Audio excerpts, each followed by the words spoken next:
All right, coming back here on WLS AM 890. Happy Saturday, Chicago. This is Sports Talk Chicago, and I am Joey Christopoulos. I hope you're having an absolutely wonderful weekend.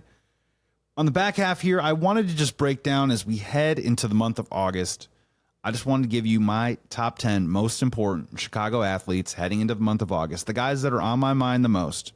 And yes, some of these guys, some of these athletes aren't even playing meaningful games, but they're in my dreams. I'm thinking about them.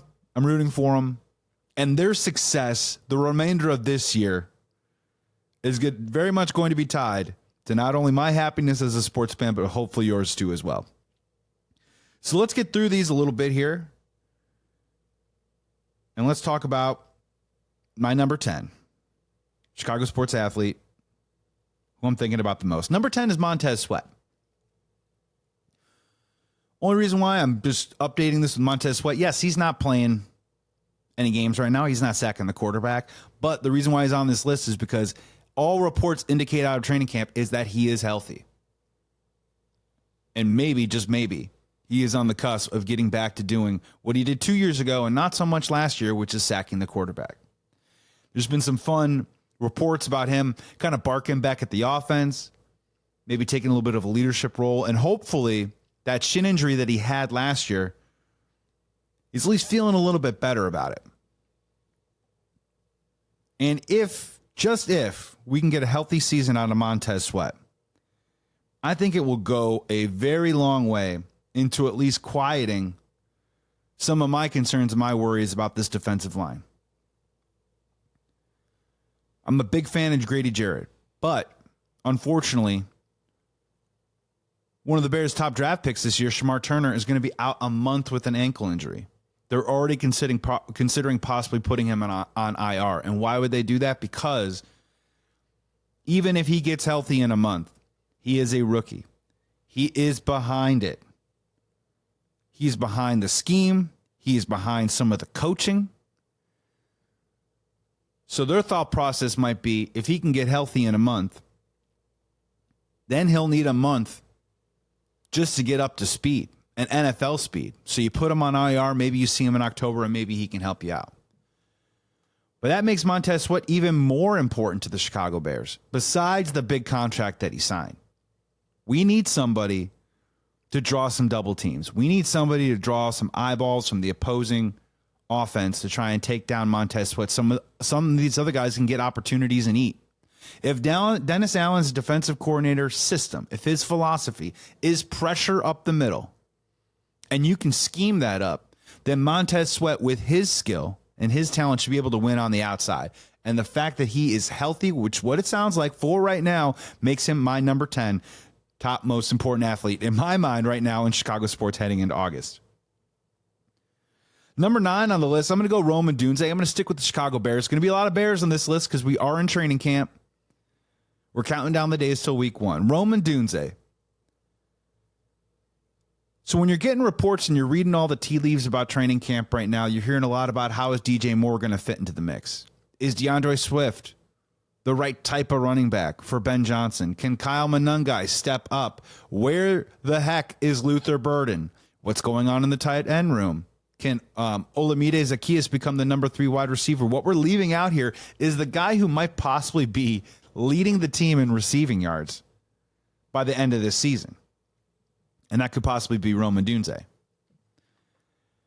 When we talk about another guy who's going to be on this list, and I'll just say, there's no surprise here, Caleb Williams, he's probably going to be pretty on the high up on my list. When we talk about Caleb Williams and him getting along with Ben Johnson, hitting the ground running, I mean, those same words need to also apply to Rome Odunze.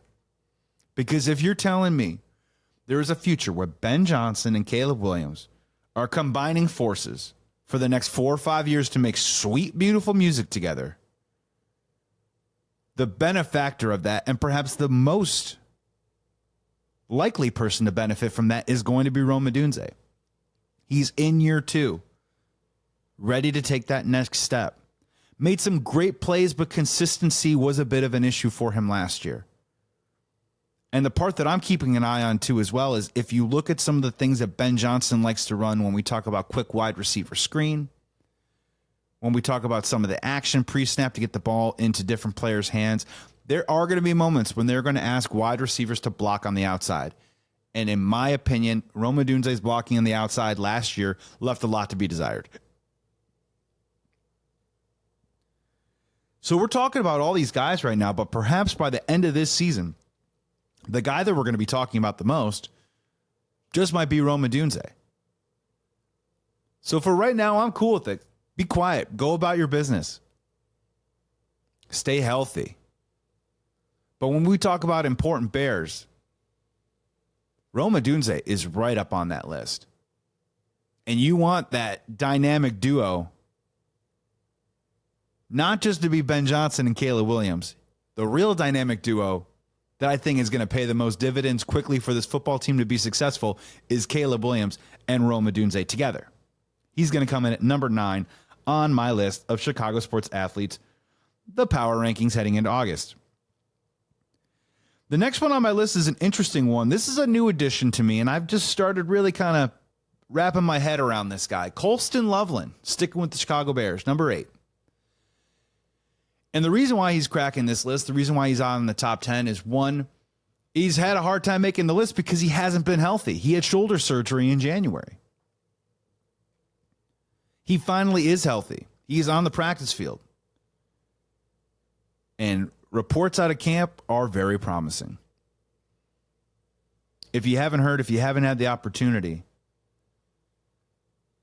last week on Sports Talk Chicago, here on WLSM 890, I talked a lot about not taking necessarily what every reporter reports from training camp at their word, but sometimes you can get a little bit of that emotional feeling out of how they're reporting things and how they're saying things. And I talked a little bit about past quarterbacks and the mixed reviews that would come back into training camp. And then, of course, those mixed reviews would sometimes turn into poor, mediocre play on the field when the bell rang on week 1. I'm saying this because there are a lot of reporters in this town that I respect, like Adam Hogue, Adam Johns, Kevin Fishbane. And they're saying that the one player that really is standing out in this camp is Colston Loveland. That he's making plays and showing off that athleticism that is already giving you glimpses and flashes of what kind of a difference maker Colston Loveland possibly could be in the Bears offense for this year and years to come. And I'm not going to run away from it. When we talked about the NFL draft, when I did my grades for the NFL draft, I was pretty hard on the Chicago Bears.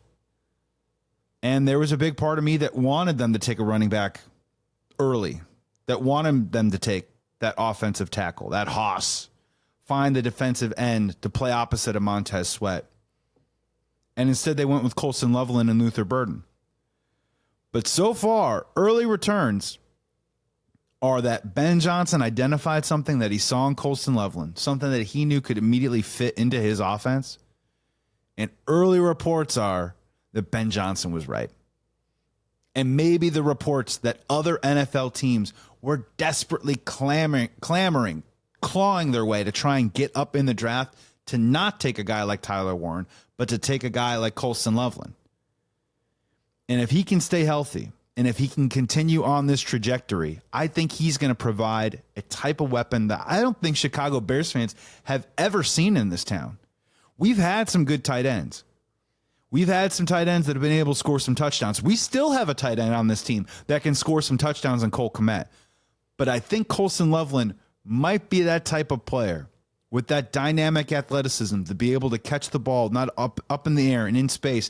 A guy that's able to shake free in zone and also get open in man.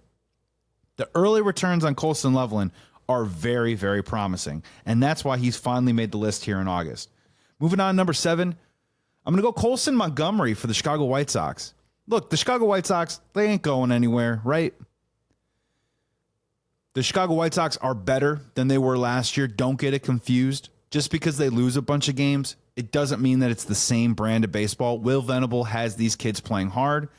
And recently, over the last 10 games, they've been scoring a lot of runs, which is great to see. If you're going to lose some games, as a fan, at least try and score some runs. And that's what the Sox have been doing lately. And a big reason of it has been Colson Montgomery. And Colson Montgomery, what's so interesting about him is that we've been talking about Colson Montgomery for years. Sox fans have been waiting with bated breath. Sox fans have been saying, should we sign Tim Anderson to the $100 million contract? Do you remember this conversation, Sox fans? Should we sign Tim Anderson to a $100 million contract? Well, I don't know if we should because Colson Montgomery is coming up. I mean, ancient history. And Colson Montgomery is finally up with the big league club. And right now, he is providing something to that team that is sorely lacking on that club, which is power. Andrew Benintendi will run into one every once in a while, but Colson Montgomery hitting the ball hard, hitting the ball in the air, hitting the ball far. He's gotten some run at shortstop. He's a tall drink of water. So I always wondered, would he be ultimately destined to play third base? He's actually shown himself pretty capable at the third base position, at the shortstop position. I'm curious to see where that goes moving forward. But Colson Montgomery deserves to be on this list because of what he's done lately. Can he stay consistent? Who knows? But I think he's got enough confidence right now and enough confidence mentally to say, hey, maybe I can do this, to stick around, maybe finish up strong next year. And then I can't wait to see that dude play 162 games, hopefully healthy, next year for the Chicago White Sox. Next on the list, we just did number 7 here. You're listening to Sports Talk Chicago. I am Joey Christopoulos, and this is WLS AM 890. Happy Saturday, Chicago. Next one on the list is easy, just Michael Busch. The reason why he's important is twofold. One, he was white hot at the end of the All-Star break, and since the All-Star break, he has just not hit very well. Craig Counsell has inserted him into the leadoff spot. It's been mixed results, but Ian Happ hasn't played that much better. Nico Horner is so deadly at the bottom of the lineup. It's kind of Michael Busch or bust right now at the top of the lineup, and he hasn't done probably the type of results that we were all hoping for. But I will say that he's important to this team because as this offense is scuffling a little bit, it's starting to look more and more like Michael Busch is the X factor. You know, you've got your big three with Seiya, Kyle Tucker, and PCA. But if you can also get Michael Busch going too as well, if he can be that fourth player to get you to the 30 home run mark, it just makes the lineup more dangerous. And he's got that left-handed power. And I've been so impressed with the gains that he has made this season. Not only at the plate, but also he's turning himself into a Gold Glove first baseman. It truly is incredibly impressive. And Michael Busch makes my list. Next up, at number 6, Shota Imanaga. Shota Imanaga has pitched well. Don't get me wrong. He got destroyed and lit up by the White Sox last week. But since coming back from his injury, Shota Imanaga has pitched well. And all I want is for him to continue that trajectory. This is a guy who, when we talk about the Chicago Cubs in the playoffs, this is a guy that's going to have to start game 1 or game 2 of that playoff series. Cubs need him firing at all cylinders and pitching well. He had been up to the point when he faced those dastardly White Sox. And by the time you listen to this, he'll have pitched against the Cubs. So forgive me, I don't have exactly the stat line of how he did. Hopefully he did well. But even if he pitches well, if he doesn't pitch well, either way, he is an incredibly important piece for the Chicago Cubs moving forward. And if they have any hopes of being successful in October, they're going to need him playing at his best. Number 5, I'm going to go Connor Bedard because Connor Bedard just deserves to be in every top 10 list, whether he's playing or not. All my Blackhawks fans out there and all my Chicagoans out there, if you want hockey to be good in Chicago again, we need Connor Bedard to be really good. He opted out of playing in Team Canada because he wanted to dedicate himself to his own version of training and not the version that I think that he's done the last couple of years. I think a new challenging version that's hopefully going to make him stronger, make him faster, make him more of a deadly player on the ice. And I just think he could possibly be poised for a breakout season. They're going to have a lot of young players in the Blackhawks. There's going to be nights when it's a little ugly. And maybe Connor Bedard doesn't quite have the help that he deserves or needs right now. But all signs are pointing to Connor Bedard being in a position to have a huge season.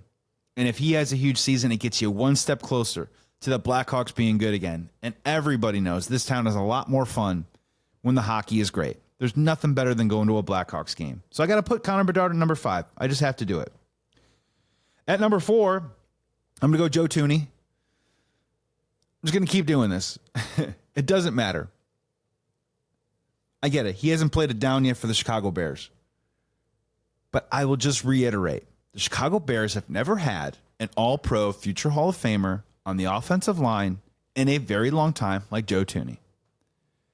I think Olin Kreutz deserves to be in the Hall of Fame. He's not there yet. But even if you do the Olin Kreutz thing over a decade ago, bringing in Joe Thuney on the field, off the field, is so integral to the success of the Chicago Bears this season and beyond. It is so integral to Ben Johnson, to protecting Caleb Williams, to giving Caleb Williams the opportunity to take that next step as a passing quarterback, gives the Bears the opportunity to run the football. It brings some stability. Hopefully it makes Braxton Jones better. Hopefully it makes players on the other side, even a Darnell Wright, better. Joe Thuney coming over to the Bears, still to me, is one of the most important, impactful moves for any of these sports teams in quite some time. I can't wait to see him on the field. And until further notice, he's going to be really, really high up on my list. All right, let's get to the good stuff, huh? Number 3, I'm going to go PCA, Pete Crow Armstrong. Pete Crow Armstrong just seems to always find a way, continue to make plays. I mean, he is a souped-up version of Javi Baez, if that is even possible. He'll swing at everything. And he will look silly in sequences. And then the next at bat, he'll get you. He'll hit the ball hard. He'll hit the ball far. He'll hit the ball far. He's getting a little greedy with the zone. He's getting a little greedy with his zone coverage right now because he can hit a ball off his shoe tops for a home run. He can hit a ball up at his shoulders for a home run. Just because you can doesn't mean that you will, and doesn't mean that you should. I think that's a lesson that he's going to learn as time goes on, but he's young, and the bat speed is amazing right now. And PCA, for this push, the Chicago Cubs to do what they need to do, it isn't fair because he's already been so amazing, but Pete Crow Armstrong needs to continue to do and produce the way that he has in the first half of the season. If the Cubs have any hope at a deep October run, Pete Crow Armstrong is going to have to continue to put up at the pace that he's already put up, which nobody really saw coming. And that's why he's so high on this list. Is because everyone thought that he was going to take a step forward. No one thought that he was going to be doing things like hitting 25 home runs, 25 stolen bases, 25 doubles, stuff that in Cubs history only Sammy Sosa and, oh yeah, Ryan Sandberg twice ever did. So the fact that he's this high up the list maybe isn't fair to the player. But he's already shown such immense talent that he needs to keep it going. He needs to be at that superstar level. If the Cubs want to go anywhere, they need Pete Crow Armstrong to be what first half Pete Crow Armstrong was for the Cubs in the second half of the season. Number 2 on my Chicago sports athletes to look out for in August right here on Sports Talk Chicago. I am Joey Christopoulos, and you're listening to WLS AM 890. Number 2 on my list is Kyle Tucker. And it isn't just because are they or aren't they going to pay him? And if they do pay him, what's the final number? Does it have a 4 in front of it? Does it have a 5 in front of it? Could he be a $600 million man? I will just say this. 2 things can be true at once, Cubs fans. And we can chew and walk at the same time. I promise you. Kyle Tucker is a really fantastic baseball player. He's one of the best left-handed sluggers in the game, something that's hard to come by.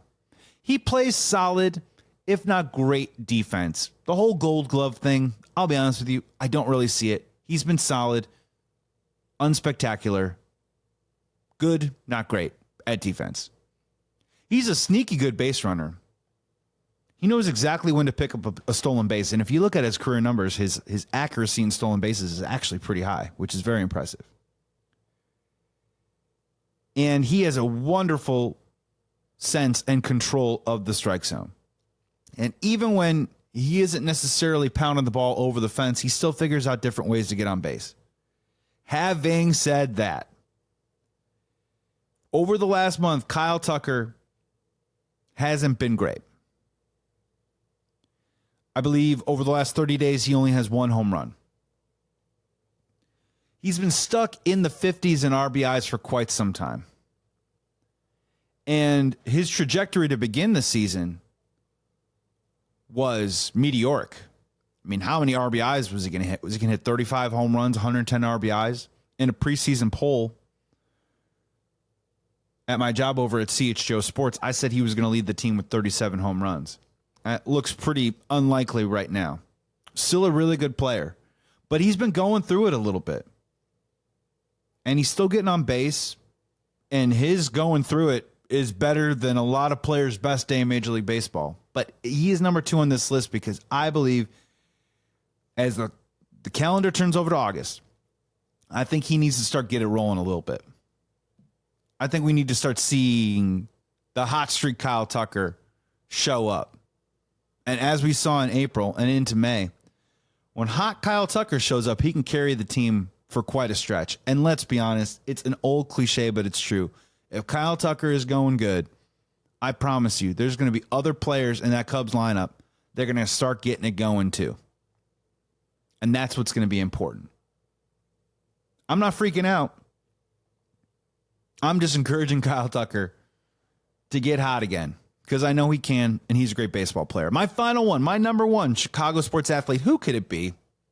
We're a month away from the NFL season. Who could it be? Who could it be? Of course, number 18, 1-8, Caleb Williams. And I'm not going to get too deep into this. I'm hoping to get a little bit more deep into it next week's episode here on WLS AM 890. You can check us out, Sports Talk Chicago, every Saturday, hopefully from 8 to 9 p.m. right here on wonderful AM 890 WLS. But I will say this with Caleb Williams. I talked about it last week. There have been some promising signs that aren't telling me, hey, everything's good, don't worry about it. But you just kind of hear the way Ben Johnson talks. You hear the way that some people have been reporting how the 7-on-7s are going, the 11-on-11s are going. And the thing that I'm really picking out from Ben Johnson right now is that he just really enjoys that Caleb Williams' process is very clean right now. The way that he's preparing. Ben Johnson has said that he can tell that Caleb Williams is doing preparation when the team isn't together, when he's not in the practice field.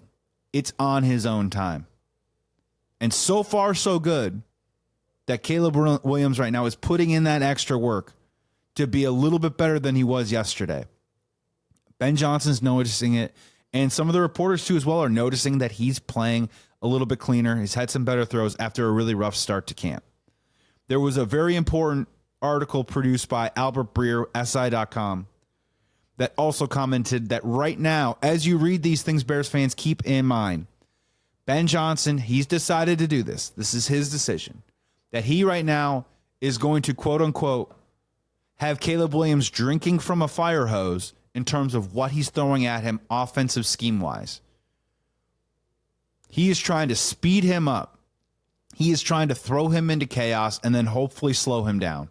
And by slowing him down, Ben Johnson and the offensive staff can kind of whittle down, shape, mold, and figure out an offensive scheme, plan, and a set of plays that Caleb can exceed and execute at the best of his ability.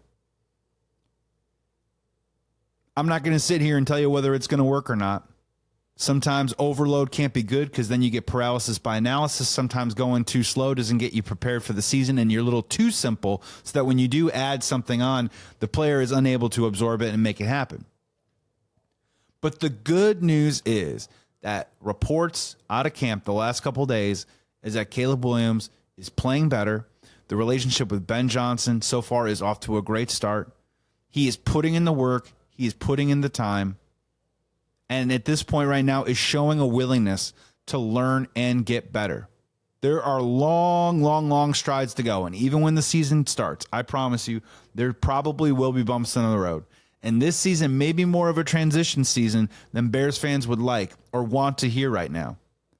But I have heard good things about Caleb Williams the last couple of days. Let's keep that going. And I'm sure he'll stay on top of my Chicago sports rankings through August into September when we finally play football. Week 1, Monday night against the Minnesota Vikings.